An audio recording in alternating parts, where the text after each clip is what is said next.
everybody, welcome back to Angler Carl. Now I just want to get this out of the way before this video does start. I'm sorry for the lack of uploads. I really am, you know. One big thing that's played a part of the lack of uploads is obviously just being busy.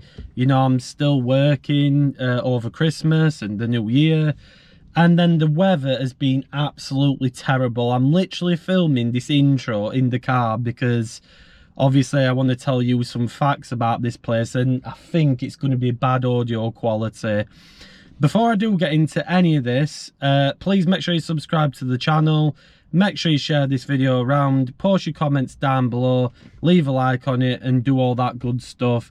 And also hit the bell so you're notified whenever I do upload a video. I wanted to get fishing today and do a fishing video, but the wind is ridiculous, so that went out the window. So instead I'm going to be doing a fishing lake review of Harthill Reservoir number 3, and I'm currently parked in the car park for Res 1. I'm just going to turn the GoPro around, and I don't know if you people can see on the GoPro, but look how bad the tow is on Res 1. It's actually filling up quite nicely, Res 1, but that wind is unbelievable. It's ridiculous. So like I said, that's why I'm filming this intro in the car, to get the important information out the way. If it is too windy on the camera, I may have to do a voiceover and stuff, because it might, generally I'm thinking obviously I'll have you on the chest mount like when we did Worsborough, but I'm generally thinking it may be a bit too windy to talk, but we'll see when we get down there. So I literally had 2 sessions off camera. Saturday I fished Harthill Res 3, literally Saturday just gone, and then Sunday I fished on the River Tone for pike, both times blanked. Now like I said, these 3 reses here, there's Res 1, Res 2 and Res 3. Res 1 and 2 have been shut for quite some time now because work's been going on the dam wall. You'll have all seen videos and updates about Harthill Reservoir and all that good stuff. There has been, like I said, a lot of work going off, and also Harthill has had a lot of problems in the past, like the Harthill Reservoir disaster.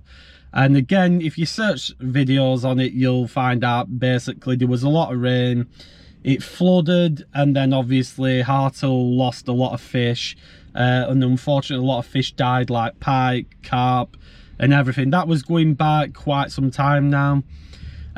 Like I said, in all my fishing lake reviews, I will only review venues that I've fished, and that is it. And the reason why I do that is so I can give you people my honest opinion and my best experience. So if you want to book a day ticket, it's £10, and that covers you for 3 rods, which I think is really good, to be honest. All you do, get you sent on Embryo website, search Harthill Res 3 or Harthill Res 3 in Facebook, book it, and that's it. One good thing, if there's loads of people that have booked on, it will automatically cancel your booking. I was informed this by the bailiffs. The bailiffs on Harthill Res 3 are very nice, they're very informative, and they're always very helpful and willing to help you out. That is one big thing that I rate about it here. Both times I've come, they've informed me, like with where to cast, you know, how many wraps, where to go.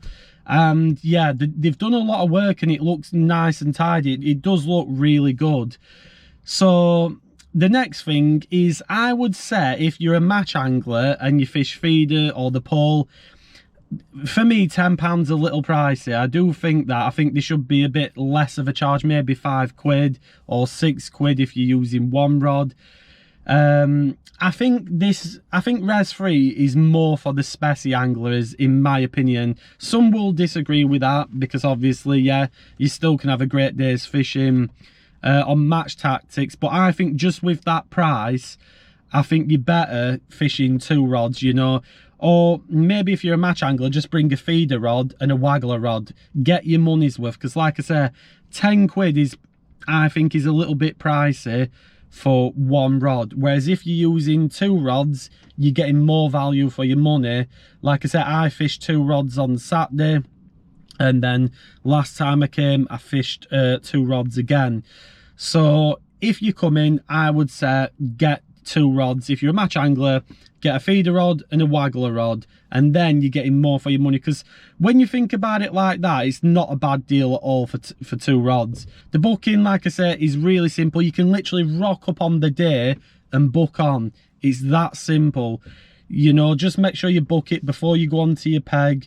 I'll leave a link to the Embryo website in the description box below, and also on that link I'll try and get it so it's straight onto Res Free, so all you people have to do is get it booked, and it's as simple as that. Like I said, I'm more of a fan of online booking. I much prefer online booking. Now, unfortunately, I can't tell you if you can pay on bank. I don't think you can.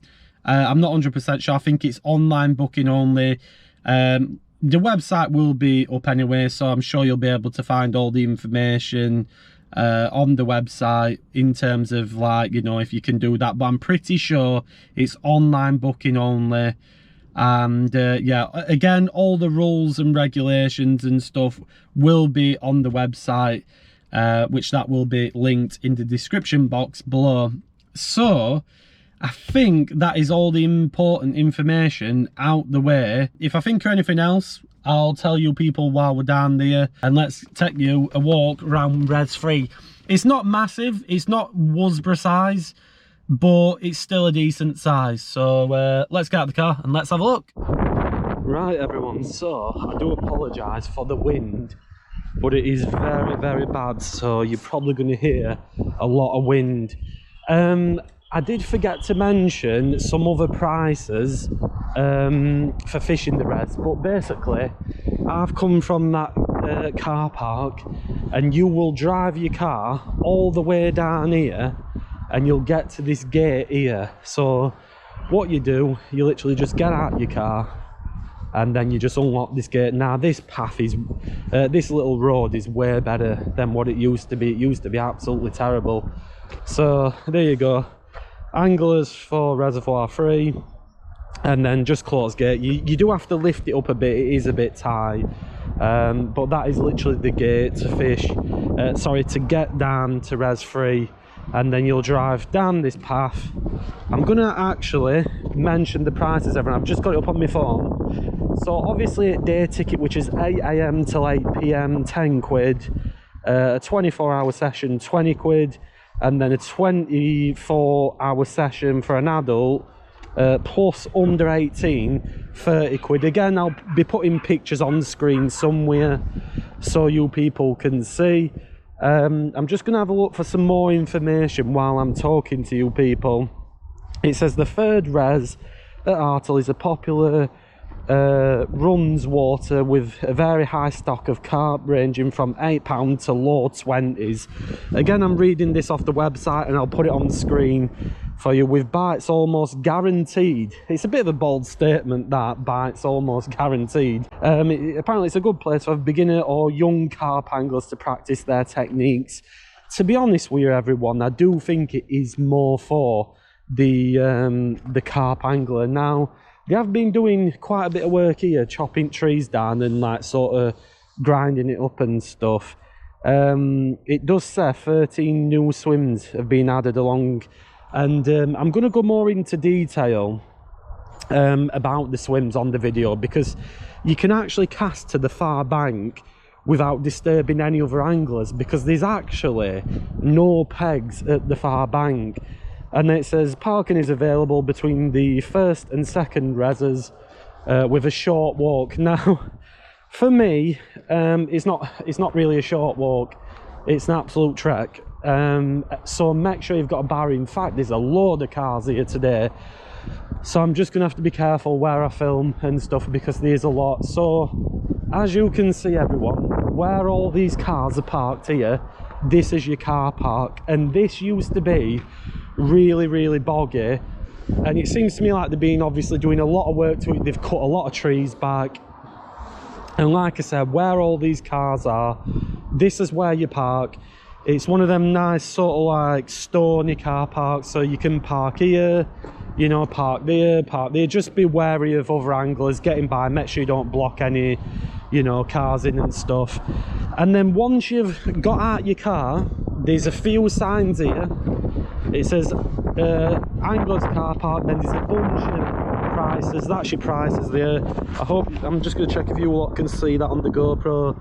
There you go, there's some fishery rules. So if you want to pause the video to look at them, hopefully you'll be able to see them on the GoPro.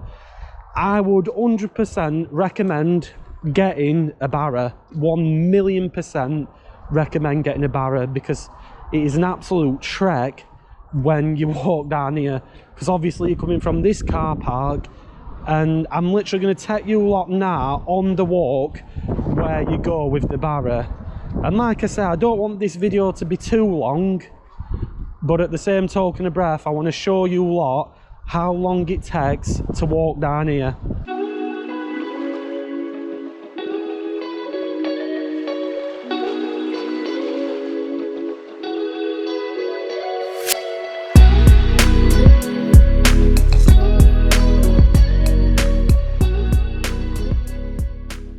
But as you can see, everyone, it honestly is, it's a mega walk down to Reservoir, especially if you're fishing the bottom end pegs. Like I said, I'm not going to film anyone because, you know, I don't want to be doing that, and I don't want to be disturbing people.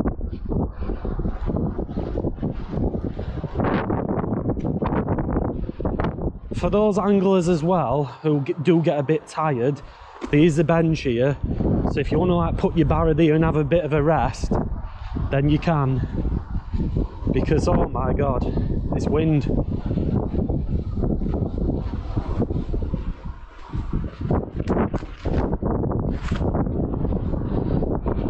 But like I say, it's a monster walk to this to Res 3. This is Res 2. Obviously that's filling up now and stuff. Like I say, if that ever does open, I'm not sure I'll fish it, because it's an absolute state. I mean, you'd have to have about an 100-foot long helicopter rig. In fact, you'd have to use a drone to hover your bait in, because it's that snaggy. You'd literally need a drone.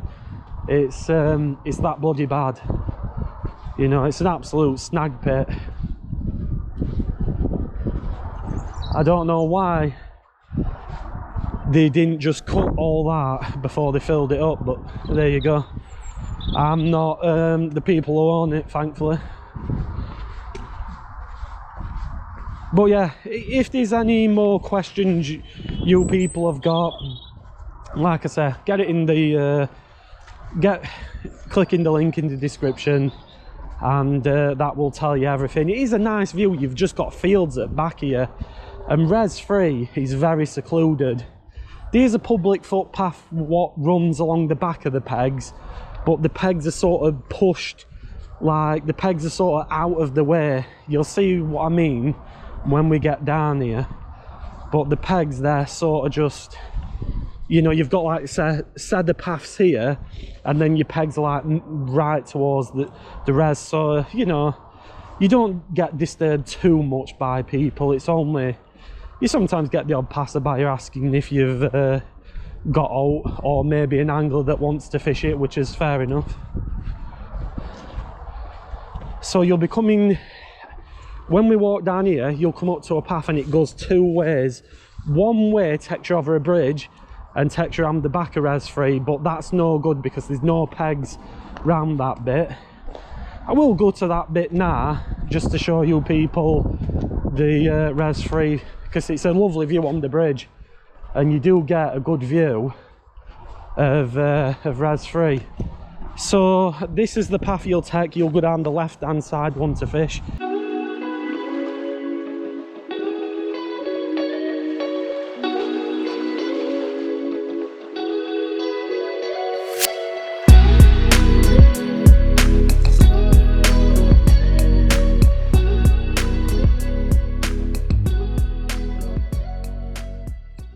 And when the Harthill disaster happened, this was like a wooden thing and it did get smashed, and an old fish came running down there.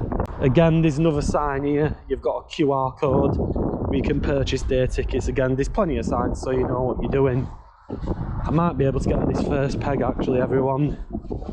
So again, the public footpath will run down there, and then these are sort of your pegs, so you do have to be very careful because it is very muddy, everyone. I don't want to end up on floor.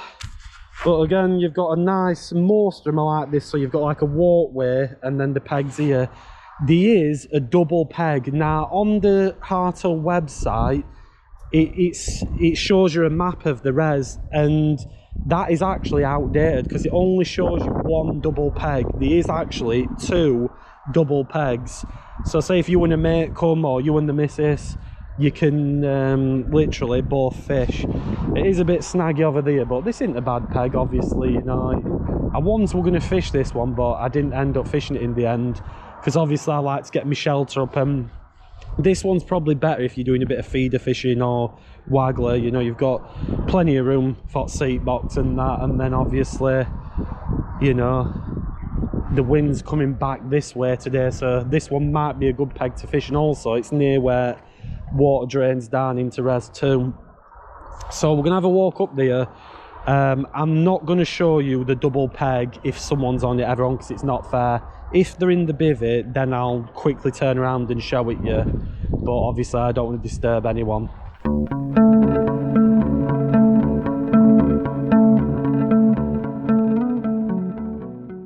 Right everyone, so this is the peg that me and the missus fished Saturday, I believe it was, and this one's a really nice one because it's not boggy at all, so it doesn't matter how muddy it gets. It is actually a nice peg because they've got sort of that, I don't know if you can see on the GoPro, but they've got like that wood chipping, and then I was fishing the left hand peg and the missus was fishing the right hand peg, and like I said, we didn't do all, we had about 5 hours here. We saw a carp lift its head up out there, and there were quite a few showing, but again there were just no signs, no liners, no nothing. It were a very tough day, and I think it'd be the same today. If you are on this peg, just be careful of this tree here because it is a bit of a tough cast. I had to sort of like stand towards this edge bit and then just cast it there. That is probably the better peg, but like I say, if you and the mate come down and stuff, you can both fish it, and then you can easily get 2 bivvies up round here. It's an absolute doddle, you know, you've got all this space, and it doesn't matter how much it rains, because obviously you're always going to stay dry with all this like wood chipping, and then they've got sort of these borders in here. It's a very nice peg, this one, and I did speak to the bailiff. When I spoke to the bailiff on Saturday, he did actually say they are going to do more like this, so it seems like they've got more plans to do work, but as you can see it's very, very windy. So this is actually a pretty nice peg down here. You walk down this path and it's a bit more calmer down this area with the wind and that, it's not as bad.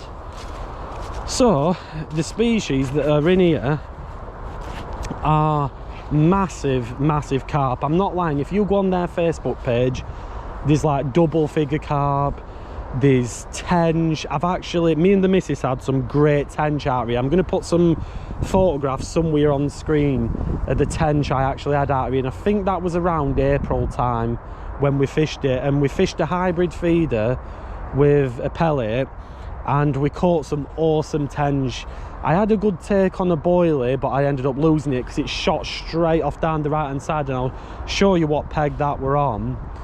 But yeah, this, I believe there's bream in here. There is some silvers in here, but I've never had any of the silvers out because I've never fished for them.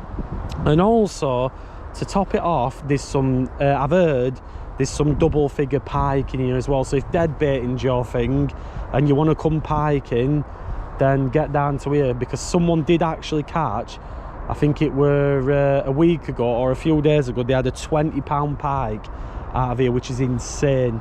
So yeah, if that's your thing as well, then get your sense down. But like I say, you know, you've just, it's one of them places you've got to get your tactics right. I mean, to be honest with you, everyone, every place is fishing tough at the minute. I just think with the weather and everything, everywhere just seems to be fishing tough. But like I say, you got a nice chuck over there. And then one good thing, like I mentioned before, with Harthill Res, you've got the far bank there, and there's no pegs, no anglers are at the far bank, so you can literally chuck over to that far bank and you ain't got to worry about getting in anyone else's way. Just be cautious of, obviously, say if there's other people outside, you know, just make sure you keep within the gap, because like I said, the pegs are evenly spaced, obviously, apart from the double ones. Like there's one peg over there and then there's another peg here, so you have got good evenly spaced pegs, and they're so secluded. Like, as you can see, you know, you're all covered up by the trees. Even in winter it feels very private and secluded. So again, if you don't want, you know, if you don't like them pegs where you're in open space and you feel like everybody's on top of you, this is a good venue because you're very secluded. And I will say this, the scenery is amazing. Now again, I'm going to put another picture up of when me and the missus come down Saturday when it was very foggy, and it was just such a nice view, very nice view. Even though we blanked, we still enjoyed it because the views here are brilliant, and they have done a lot of work to it. They really have done a lot of work to it. This is the next peg. Again, you can get like a shelter up. Some of the pegs are better for bivvies than others, but you can easily get a brolly shelter here, stick it in ground, put your chair there. You know, again, they've all got these platforms going down, and the pegs are really good, really nice pegs. And again, you've got a lot of reeds to have a chuck to and that.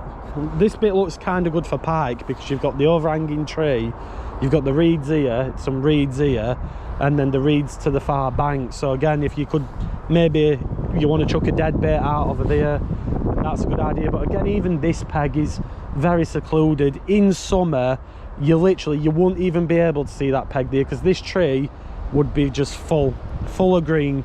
And like I said, the water nice and stirred up, really good, this place. And that is one thing I do like about Res 3, the fact that there's no other pegs at the other end, so that means you can just have a good chuck and you ain't got to worry.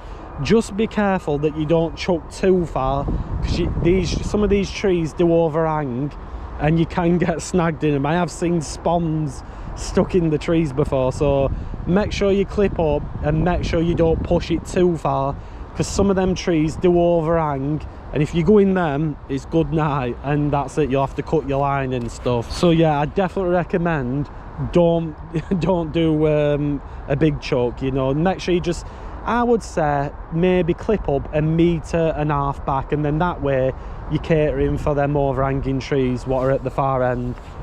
But yeah, it reminds me a lot of like Bridge Pond at Ravenfield Ponds, because you know, you can cast to the far bank there and there's no anglers that are allowed on the other side, so it does make life that bit easier. But yeah, I'm gonna head over to the other peg where I got my first ever tench. And I think this is why I like Harthill, because I caught my first ever tench here, and they are a good size as well. You'll see on the photos that they're a good size, but like I said, this is obviously the public foot, well, it's not really a footpath, but it's more of a, you know, obviously you got the field over there, and then I guess this path's just been created by people walking on it all the time. So it is a bit slippy as well, so just be careful when you do. I think it was this peg here, because I do remember the bushes that's been stacked up here. This is a very nice peg in summer, because you've got, again, it's very secluded, very nice, lots of room for a bivvy. Like, this has just got specimen venue written all over it for me, everyone. It really is. Like I say, if you're a match angler, you can come down, but for the £10, I'd just make sure you bring 2 rods and make it worth your day ticket, because if you bring in 1 rod, there's cheaper places. So, you know, maybe if you want to try out a few different methods, you want to try out something on the method feeder, but then you want to do a bit of waggler fishing to keep you entertained, you can do that. You know, I've seen a lot of people do that, and that's a good idea. But yeah, we literally had, I think these chairs were over there, and then we were catching tench. I'm not lying, the missus was chucking in a little underarm cast right where this tree is, just here, and then I was casting somewhere in the middle there, and I'm not joking, we had I want to say 6 tench. It might have been less, but yeah, it was a very good day. But you just got to be careful with this tree that's coming out here, that you don't get snagged in it. But a lot of fish, as you can imagine, will love this area here to hide in. From what I know and what I've heard, it does get weedy in summer, so make sure you do care for that. And I do believe the bottom is a little silty, and obviously you can see all these leaves here and stuff. So again, always make sure you chuck a lead out and you have a feel around to test the bottom. Don't just chuck in blind. I mean, sometimes I'm a bit lazy, I don't always do it, and I should. But yeah, always have a chuck around with a lead. But like I said, this were a very good peg for us, and that were in April, so it weren't even in the heart of summer. But yeah, it was very good. I remember this like it was yesterday, and to be honest, it's not a long chuck out to the far end, so I do really like this peg. Again, you know, just ask the bailiffs if you can have 2 rod pods on here, because technically you could have 1 rod pod there, 1 rod pod there, and then sort of have 2 lines out there. It would be a bit cramped, but just ask the bailiffs. You can message them, and they're really nice people. They're always willing to help you, and that always makes your experience that bit better when the people who run it are nice. You know, it really does. But yeah, this peg means a lot to me, because this is where I had my first green bar I saw part, and boy, it were a good one.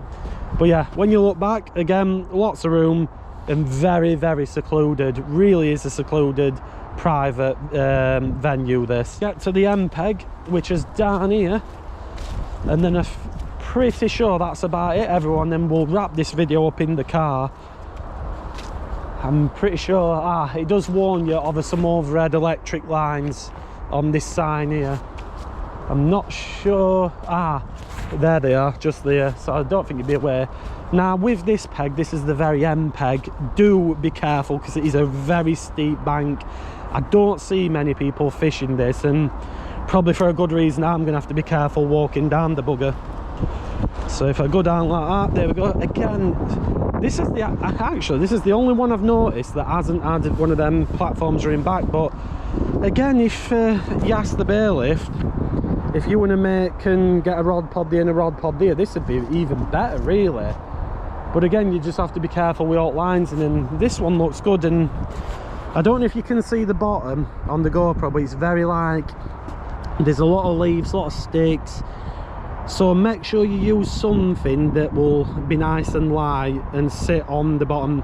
You don't want your bait like just plummet it in to the bottom, because you'll just not see it otherwise, and then the fish, you know, won't. I'm assuming where this reed bed here is very good in summer for them to congregate, and I can imagine that's a perfect spawning ground as well for them. But again, if you do fish this peg, you've got all this water to yourself. Again, just being careful, because the gapping of the pegs is real good, because the next one is just like, it's a fair bit away. There's big gaps between the pegs, so you've got all this water. I would say literally to where this tree sticks out. Again, you could chuck in edge of this tree, you could chuck there, you could chuck to the far bank. It is a very good place. When I look at it, I do think, God, there's lots of places that I can chuck a feeder to, or, you know, a carp rig, and just feel confident. And like I say, it was a shame we blanked on Saturday, but it was just one of them things. It's like any venue, you've got to get it right. And the only way you get something right is by coming more and, you know, fishing it more. I think like I say, I've been twice. I've loved it both times I've come. Like I said, caught the first time, blanked obviously Saturday, but still really enjoyed it. And like I say, you could probably get a shelter here, but you'd have to be careful where you put your chair. You'd have to make sure your chair has them adjustable feet, because it is on a bit of a slope, this. So this, I don't think this would be any good for a bivvy, just because it is on such a slope. So yeah, that is pretty much the res. That is all the pegs we've got. Like I said, I couldn't show them y'all because there was anglers fishing on it, but it is a nice body of water. It's not massive, but at the same time it's not small. And like I said, very good venue, and I think a lot of you specimen anglers will love it here, because it is very good. Unfortunately, I can't comment on the silverfish fishing because I've never gone for them, but I can comment on that there's good tench, and there's some really good carp, and they do fight hard in here, so make sure you have the right gear so that they don't snap you off. But yeah, it sort of ends here. There is actually, the public footpath does run along all the way back. You can actually walk all the way around here, but the only problem is you can't see much from that far bank because of the trees. So I'm not going to bother taking you people that way, because this is it in all its glory. And yeah, really good venue. I'd definitely recommend it. It's definitely worth getting down here and trying different stuff out. So what I'm going to do, everyone, I'm going to get back to the car and we'll sum this video up. But yeah, really nice. Just before we do go back to the car, people, I did want to mention as well, don't worry about all these overhanging trees, because if I go in this peg here, you have got a big clearance. As you can see on the GoPro, you know, the trees are well cut back, so you ain't got to worry about that. Just make sure, like I say, you be careful when you do underarm casts, because of the ones left and right here. But you can just see how secluded this is, and that is such a nice view in it. Like, you just look at that and you think, you know, really is good, really enjoyable. And then again, when you're pushing your barrow through in winter, you will probably have to clean your wheels off, because again, this bit is quite muddy, but it's just one of them, it's winter in it. So everyone, we're back in the car. To be fair, the wind wasn't that bad, because it's so sheltered. Like I was saying, if it is a very windy day, it's not too bad if you're sat in amongst the trees. I still wouldn't personally fish on a day like today, because I just think it's too bad. I did speak to a few anglers off camera. Obviously I'm not going to, you know, approach them while it's recording and stuff, just for their privacy and stuff. And a lot of them had not caught anything, and I think there was one person who had caught something, so it's better than none. One thing I do want to mention though, I was talking to one chap, and he reckons when he came down, basically he'd booked a day ticket, he'd come down, and essentially what had happened, someone had booked the whole lake out, and the website didn't sort of cancel his booking or tell him that the lake was full, like I mentioned at the start of the video. So I'm not too sure. I was always under the impression that when you did book it, so if it were full with bookings, that it would just cancel your booking out, but it seems to me like it doesn't. So again, I won't like to comment on that one, because I've never had it. Every time I've booked, obviously it's been quiet, or you know, there's been pegs available. But yeah, just be careful with stuff like that. Make sure I'd always drop them a message and just say how many are booked on. I know it's a bit of a faff about, like, but it's always worth just messaging them. They do get back to you pretty quick, because me and the missus messaged them on Saturday to make sure the double pegs were available, and they were. So if you do come down, just drop them a message the night before, and hopefully they'll reply to you early morning, because like I say, you can come down here and just book on the day. So that is one thing that you can do, and it just saves you driving down and being disappointed. So yeah, like I say, any information that I've not mentioned that I can't think of, like rules and different stuff, it will all be in the description box below on Harthill's website, and I believe it'll have the bailiff's number, so hopefully it does. If it don't, then search for Harthill Res on Facebook, and then it'll have the details on Facebook. That's probably the best way to contact them for anything like that. So I'd recommend coming down here, everyone. Like I said, I'd hold off till like springtime, because it seems to me like in winter the carp just switch off. I mean, it's like that at a lot of venues, but honestly, in like the warmer months, it is a great venue, and there's some very big carp in there, some nice stuff as well. Believe you me, there's some crackers. And also, as you've seen on the photographs, there's some great tench in here as well. So maybe if you've never had a tench and you want one, this is definitely the place to come. And like I said, I caught them, I believe it were on a 6mm oily pellet, an Advanta one randomly. So yeah, if you want some tench, come down here. Like I said, spring, summertime, even autumn, you'll probably do well. But winter, I just find it's one of them that if you're not fishing for perch or pike, the chances of catching something are slim. But you know, it just is what it is. And yeah, I hope you enjoyed this video. Like I said, I'm sorry for the lack of uploads recently. It's just because the weather has been that bad. It's been shocking, so what can you do? Hopefully I can get on the bank at some point, fingers crossed, and get back to, you know, sort of the fishing style videos. But if you do enjoy these fishing lake reviews, let me know and I'll keep on doing them. Like I say, they don't come often because I have to fish the venue first. I've got to have fished the venue a few times before to tell you people how it fishes, you know, what fish are in there, and get some good, you know, information about it. So that's the reason why. So if you did enjoy this video, leave a like, share the video around with anyone that you know is interested in coming to Harthill Res Free. Subscribe for new videos every single week. And if you're fishing in this awful wind, have a good one.